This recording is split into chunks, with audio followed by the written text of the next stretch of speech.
In this lesson, you're going to learn how to build or create a database. Now, I don't want to get into the technical aspect of what a database is, what makes it up and things like that, because that's not important. What you do need to understand, however, is that a database allows for you to store information.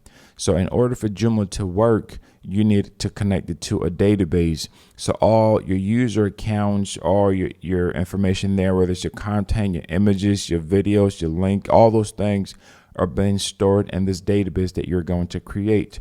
And you're going to need this information later on so that you can be able to put it in SU or install in Joomla.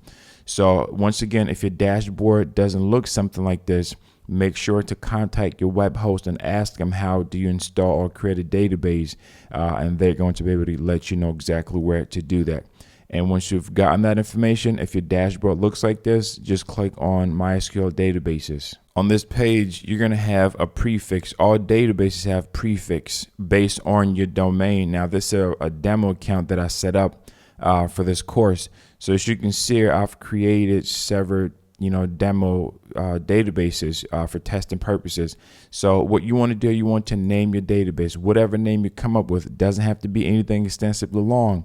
It can be something that's very short and descriptive so that you remember what it is.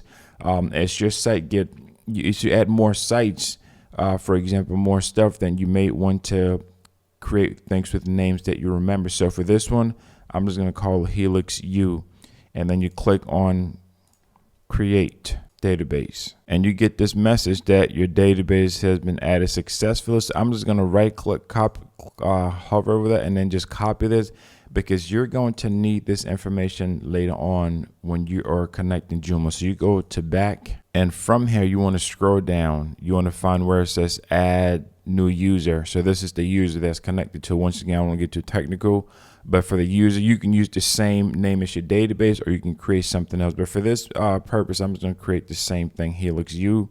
And then for the password, since I have a Mac, it's suggesting for me to use this, but I'm not going to use it because there's like a demo stuff. So you can create something that is very simple for you to remember. And once your database user has been added, it shows you the password strength here. So you want to make sure that you have something to have a very strong number here. So if your number's like in the 20s and 30s and 40s, you don't want to go with that.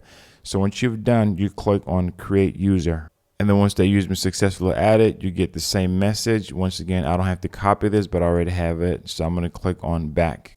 And finally, the last step that you need to do in order for your database to be connected properly. Now, if you don't do this step and you're trying to install Joomla in the next step, it's not going to work. So this is a very key step that sometimes people forget it, and then my installation is not working. So what you want to do is you want to add user to your database. That is going to connect it. So you click on this drop down, and if your back end looks like this, you're going to get a drop down like this. But if you don't have anything, you may need to just add something fresh. So let's click on here, and we're going to go to Helix U. That is the user, and go for the database, the same thing, Helix U, and then you click to add. When you get to the add, you see some very important information here. You always want to make sure that you know what the user is and what the database is. So you want to click on all privileges. It's very important. If you don't click on some of these here, it's not going to work correctly. So remember the database user and the database username. So let's click on make changes, and you get this message that everything has been done successfully. In the next lesson, we're going to take a look at installing it on your server.